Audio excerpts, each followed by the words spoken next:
नमस्कार। आज से लेकर आने वाले दिनों में हम बात करने वाले हैं एक दिव्य और ऐतिहासिक प्रसंग के विषय में, जिसे हम सभी समुद्र मंथन के नाम से जानते हैं। जब देवताओं और असुरों के बीच अमृत पाने की इच्छा को लेकर समुद्र मंथन का निर्णय हुआ, तब मंदराचल पर्वत को मंथन दंड बनाया गया और भगवान विष्णु स्वयं उसका आधार कूर्मा अवतार में बने तथा शेषनाग को रस्सी बनाया गया। देवता पर्वत की एक ओर तथा असुर दूसरी ओर खड़े होकर क्षीर सागर का मंथन करने लगे। यह मंथन युद्ध 12 वर्षों तक चला।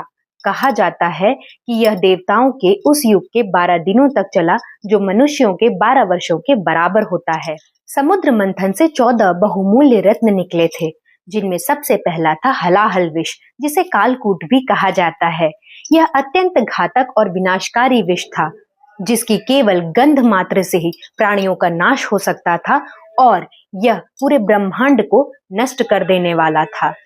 जब देवता और असुर इस महाविनाशकारी विष से घबराने लगे, तब वे महादेव की शरण में गए और त्याग और करुणा की मूर्ति महादेव ने उनकी प्रार्थना स्वीकार करके इस विष को अपने कंठ में धारण किया।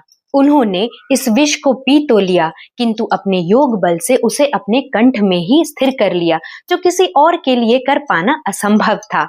और चूंकि उनका गला इस विष के प्रभाव से नीला पड़ गया, तभी से वे नीलकंठ महादेव कहलाए। यह घटना उनके असीम त्याग और बलिदान का प्रतीक बन गई।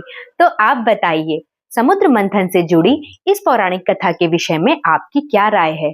हमें कमेंट बॉक्स में जरूर लिखिएगा। नमस्कार। हर हर महादेव।